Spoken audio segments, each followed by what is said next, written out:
Hello नमस्कार dear student, welcome to success career. ITI छात्रों के लिए एक बड़ी खबर है, बड़ी खुशखबरी है कि आप लोगों के लिए एमपी पीजीसीएल के लिए रिक्रूटमेंट निकल कर आ गई है बिजली विभाग में।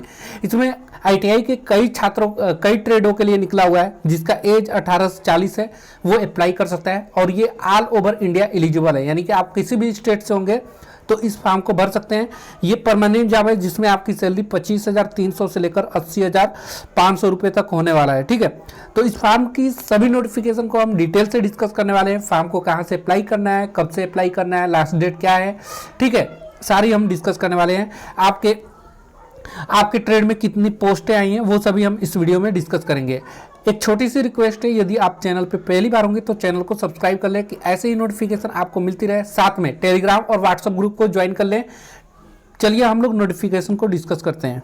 सबसे पहले मैं आप लोग को ऑफिशियल वेबसाइट पे लेकर आ गया हूं, जहां पे Madhya Pradesh power generating company limited की तरफ से ये रिक्रूटमेंट निकल कर आई है और ये परमानेंट जॉब है आईटीआई छात्रों के लिए। ठीक है, इसमें आप लोगों को क्या करना है, तो यहाँ से अगर आप पढ़ना चाहेंगे तो एडवर्टाइजमेंट पढ़ सकते हैं। इंग्लिश में भी दिया हुआ है, हिंदी में भी दिया हुआ है। यहाँ पे परफॉर्म टीए क्लेम रिम्बर्समेंट यहाँ पे दिया हुआ है। टू रजिस्टर करने के यहाँ से आप लोग ऑलरेडी रजिस्टर्ड है तो यहाँ से लॉगिन कर सकते हैं। ठीक है, की डेट याद रखेंगे 2 अप्रैल 2024, यानी आज ही सुबह से ये फॉर्म स्टार्ट हुआ है और 30 अप्रैल 2024 तक इस फॉर्म को भरा जाएगा। ठीक है, तो यहाँ से मैं किसी तरह की हेल्पलाइन क्वेरी चाहिए तो इस नंबर पे कांटेक्ट कर सकते हैं। अब चलिए हम नोटिफिकेशन को यहाँ पे हम लोग डिस्कस कर रहे हैं आप लोगों से। ये नोटिफिकेशन हम डाउनलोड कर लिए। ये नोटिफिकेशन आपको हमारे टेलीग्राम चैनल में मिल जाएगा, तो टेलीग्राम चैनल अवश्य ज्वाइन करिएगा। ये देखिए, Madhya Pradesh power generating company limited में विभिन्न संवर्गों के पदों पर सीधी भर्ती होती विस्तृत विज्ञापन जारी की गई है। ठीक है, ये चीज़ें आप लोगों को ध्यान रखना है। और सबसे जरूरी बात है कि इसे फॉर्म को भरने के लिए ऑल ओवर इंडिया के कैंडिडेट इस फॉर्म को भर सकते हैं। उनकी फीस अलग होगी, मैं वो सभी हम डिस्कस करेंगे। तो सिर्फ हम यहाँ आईटीआई के बारे में बात करेंगे। तो आइए हम यहाँ पे चलते हैं। संयंत्र सहायक, ठीक है, ये वाली पोस्ट है संयंत्र सहायक आईटीआई वालों के लिए, जिसमें मैकेनिकल से रिलेटेड जो भी आईटीआई में ट्रेड है उनके लिए टोटल 83 पोस्ट निकल कर आई है। और संयंत्र सहायक इलेक्ट्रिकल, जो इलेक्ट्रीशियन से किए हुए हैं, उनको 56 पोस्ट निकल कर आई हैं। इसी पोस्ट पे हम डिस्कस करेंगे और इनका पोस्ट कोड आपको याद रखना है। संयंत्र सहायक के लिए 6 और 7 है। ठीक है, क्योंकि पोस्ट कोड से ही आगे नोटिफिकेशन डिस्कस किया गया है। तो 6 जो पोस्ट है मैकेनिकल वालों के लिए है, जैसे कि ITI mechanical fitter, Turner, machinist वगैरह का होता है, उनके लिए है। तो टोटल यहाँ पे अगर बात करें तो आईटीआई के लिए 6, 3, 9, 8, 5, 13, 139 पोस्ट निकल कर आई हुई हैं आईटीआई के लिए। ठीक है, तो आप लोग अंत तक बने रहेगा, सारी चीज़ें हम इस वीडियो में डिस्कस करेंगे। ये सीधी भर्ती है। चयन की प्रक्रिया क्या होगी, तो यहाँ टोटल आपको कंप्यूटर बेस्ड टेस्ट से 100 क्वेश्चन पूछे जाएंगे, सीबीटी एग्जामिनेशन होगा और प्रत्येक जो क्वेश्चन होगा, एक क्वेश्चन 1 मार्क का होगा। कोई भी यहाँ पे निगेटिव मार्किंग नहीं है, तो डरने की जरूरत नहीं है, आपको पूरा करके आना है क्वेश्चन। कंप्यूटर आधारित प्रश्न मध्य प्रदेश के राज्य के विभिन्न शहरों में आयोजित की जाएगी। ठीक है, आगे चलिए। और ये डिस्कस करने लायक नहीं है, यहाँ पे है आवेदन शुल्क जो है वो जनरल कैंडिडेट के लिए यहाँ पे 1200 रुपये है। ठीक है, तो जनरल के लिए 1200 रुपये है और एसटी, एससी, ओबीसी इनके लिए कितना रुपए है, तो ये 600 रुपये, जो मध्य प्रदेश के मूल निवासी है। अगर स्टेट होगा तो आपका 1200 रुपये लगेगा। ठीक है, मध्य प्रदेश के अलावा अगर एसटी, एससी, ओबीसी से हैं तो आप जनरल में ही फॉर्म भर पाएंगे। ठीक है, आवेदन शुल्क जो है वो net banking, debit card, credit card के माध्यम से शुल्क जमा कर सकते हैं। ठीक, तो ये हो गया। आगे चलिए डिस्कस कर लेते हैं जो इंपॉर्टेंट है। आपको फॉर्म भरने के लिए लिंक मैं डिस्क्रिप्शन बॉक्स में दे दूंगा, mppgcl.mp.gov.in से आप इस फॉर्म को भर सकते हैं। ठीक है, फॉर्म की डेट मैंने ऑलरेडी बता दिया। फॉर्म भरते वक्त आपका 10वीं की अंक सूची लगेगा, मध्य प्रदेश का निवास लगेगा, अगर मध्य प्रदेश के निवासी हैं तो लगेगा। उसके बाद जाति प्रमाण पत्र, आय एवं संपत्ति प्रमाण पत्र, दिव्यांग प्रमाण पत्र यदि है तो लगेगा, अदरवाइज नहीं है तो दिव्यांग वाला छोड़ दीजिएगा। उसके बाद परिशिष्ट 1 अनुसार संबंधित पद हेतु निर्धारित शैक्षिक योग्यता होनी चाहिए। आवेदन की न्यूनतम रिसेंट फोटोग्राफ होना चाहिए। आवेदक का हस्ताक्षर होनी चाहिए। आयु सीमा में छूट के संबंध में आवश्यक दस्तावेज होनी चाहिए। ये हो गया। फॉर्म आप 2 अप्रैल सुबह 10:30 बजे से लेकर 30 अप्रैल तक फॉर्म को अप्लाई कर सकते हैं। अब आगे और महत्वपूर्ण चीज़ों पे डिस्कस कर लेते हैं। हालांकि नोटिफिकेशन बहुत बड़ा है, अगर आप चाहें तो इस नोटिफिकेशन को पढ़ सकते हैं। ये आपकी मर्जी है, मैं पूरी नोटिफिकेशन नहीं पढ़ रहा हूँ, ये नोटिफिकेशन हम टेलीग्राम चैनल में दे देंगे, वहाँ से डाउनलोड करके आप पूरी पढ़ सकते हैं।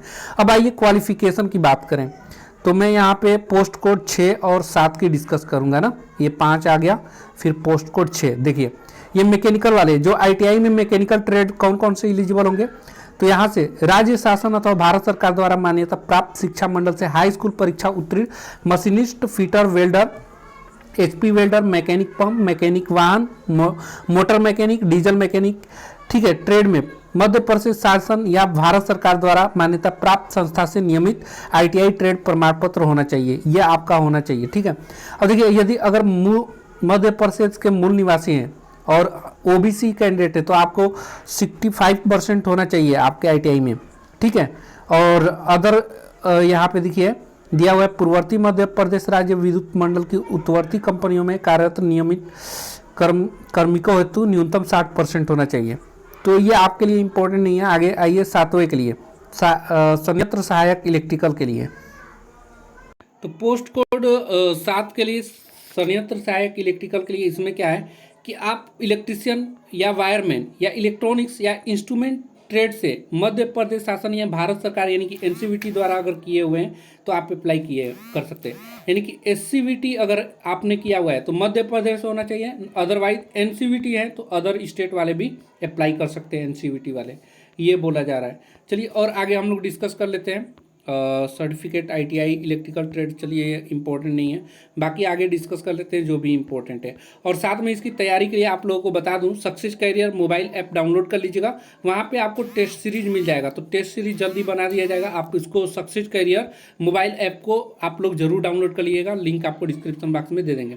आयु सीमा देखिए तो यहाँ पोस्ट कोड 6-7 के लिए न्यूनतम आयु 18 वर्ष होनी चाहिए और अधिकतम आयु यहाँ पे 40 वर्ष होनी चाहिए, यहीं पे लिखा हुआ है। देखिए अन्य राज्य के आवेदक हेतु अधिकतम आयु सीमा, यानी अगर आप अदर स्टेट से हैं तो आपको अधिकतम आयु की सीमा 1/1/4 को 40 वर्ष होनी चाहिए, ठीक है। अब मध्य प्रदेश के हैं तो पुरुष के लिए आवेदक यहाँ पे 40 वर्ष, महिला के लिए अनारक्षित है तो 45 वर्ष, और यहाँ पे और भी देख लीजिएगा, मिनिमम मान के चलिए 40 वर्ष होना चाहिए, बाकी छूट वगैरह जो है वो मिलेगा ही मिलेगा। चलिए तो ये इंपॉर्टेंट चीज़ हमने डिस्कस कर लिया। छूट के लिए जो अन्य एग्जाम में छूट मिलता है वो मिलेगा, जैसे कि SC ST के लिए 5 साल, OBC के लिए 3 साल, तो मिलेगा ही मिलेगा। तो उस पर हम लोग बातें नहीं करेंगे, आगे और भी जो कुछ इंपॉर्टेंट है उस पर हम लोग डिस्कस कर लेते हैं। आगे देख लेते हैं और भी इंपॉर्टेंट चीज़ें होगी तो उसको भी डिस्कस कर लेते हैं। हालांकि नोटिफिकेशन काफ़ी बड़ा है, अगर आप फॉर्म भरेंगे तो इसको देख सकते हैं। यहाँ पे देखिए लिखा हुआ है सामान्य शर्तें निर्देश में उम्मीदवार को भारत का नागरिक तो होना चाहिए, ठीक है, ये याद रखिएगा। जरूरी नहीं कि आप MP से हैं तो ही इस फॉर्म को भर सकेंगे, ऑल ओवर इंडिया कहीं से भी है तो आप इस फॉर्म को भर सकेंगे। आगे देखते हैं, आगे जो भी इम्पोर्टेंट है वो बस मैं डिस्कस करूंगा। अगर आपको फॉर्म पढ़ना होगा ना, ये नोटिफिकेशन पूरी डिटेल से पढ़ सकते हैं, काफ़ी ज़्यादा पेज में है। यहाँ पे देखिए एक बार मैं चयन प्रक्रिया बता दूं। ऑनलाइन आवेदन आमंत्रित किए जाएंगे, आवेदक का संबंधित पद पर कंप्यूटर यानी CBT एग्जामिनेशन होगा। उसके बाद कंप्यूटर आधारित परीक्षा मध्य प्रदेश राज्य के शहरों में आयोजित की जाएगी। कंप्यूटर आधारित परीक्षा यानी CBT 100 प्रश्नों की होगी, जिसमें प्रत्येक प्रश्न 1 अंक का होगा, बहुविकल्पीय होगा। परीक्षा में 75 प्रश्न संबंधित विषय पर आधारित होंगे, यानी कि आपका अगर फिटर से है तो फिटर से 75 क्वेश्चन आएगा, शेष 25 सामान्य ज्ञान एवं अभिरुचि से होगा, ठीक है, सामान्य ज्ञान और अभिरुचि से होगा। तार्किक योग्यता से होगी। परीक्षा की अवधि जो होगी 2 घंटे का होगा। परीक्षा में अभ्यर्थी द्वारा दिए गए गलत उत्तर का नकारात्मक यानी कि निगेटिव मार्किंग नहीं होगा, तो ये इंपॉर्टेंट है। और यहाँ पे देखिए CBT एग्जाम होगा वो द्विभाषी होगा, यानी कि अंग्रेजी और हिंदी दोनों भाषाओं में होगी, ठीक है। ये इंपॉर्टेंट था तो हमने डिस्कस कर दिया। और भी इंपॉर्टेंट चीज़ें देख लेते हैं जो कि बाकी अगर आप सोचेंगे डिटेल वीडियो बना दीजिए चयन प्रक्रिया में, मैं उस पर बिल्कुल डिटेल वीडियो बना दूंगा। उसके बाद देखिए आपका सिलेक्शन यहाँ पे हो जाएगा ना, तो प्रशिक्षण दिया जाएगा, ट्रेनिंग दिया जाएगा। तो ट्रेनिंग आपका कितना दिनों का होगा वो देख लीजिए। अगर आपका यहाँ पे संयंत्र सहायक मैकेनिकल पोस्ट कोड 6 और पोस्ट कोड 7, संयंत्र सहायक इलेक्ट्रिकल, ये 9 माह का आपका प्रशिक्षण अवधि होगी, ट्रेनिंग दिया जाएगा। और यहाँ पे वेतन और अन्य भत्ते देख लीजिए। तो मैकेनिकल यहाँ पे संयंत्र सहायक मैकेनिकल और संयंत्र सहायक इलेक्ट्रिकल पोस्ट कोड 6-7 के लिए 25,300 से 80,500 रुपये होने वाला है, ठीक है। वेतन का न्यूनतम जो रुपये आप लोगों को मिलेगा 25,300, इससे कम नहीं मिलने वाला। और यहाँ पे लेवल 6 का आप लोग की सैलरी काफ़ी अच्छा सैलरी है, ठीक है, वो मिलने वाला है। परीक्षा की अवधि हमने परिवीक्षा की अवधि, प्रशिक्षण अवधि सफलतापूर्वक पूर्ण करने के उपरांत प्रशिक्षु को नियमित संवर्ग में परिवीक्षा पर नियुक्त किया जाएगा। तो ये याद रखिएगा। यहाँ पे आगे देखिए, सेवा अनुबंध ये सब इम्पोर्टेंट नहीं है, जो भी इम्पोर्टेंट टर्म था हमने डिस्कस कर लिया। अगर आप भी इस नोटिफिकेशन को पढ़ना चाहते हो तो ऑफिशियल वेबसाइट या हमारे टेलीग्राम से डाउनलोड करके पढ़ लीजिएगा। किसी तरह की क्वेरी होगी तो आप कमेंट बॉक्स में पूछ सकते हैं। आज के लिए वीडियो में इतना ही। Thanks for watching this video guys, मिलेंगे नेक्स्ट वीडियो में, तब तक बाय, जय हिंद।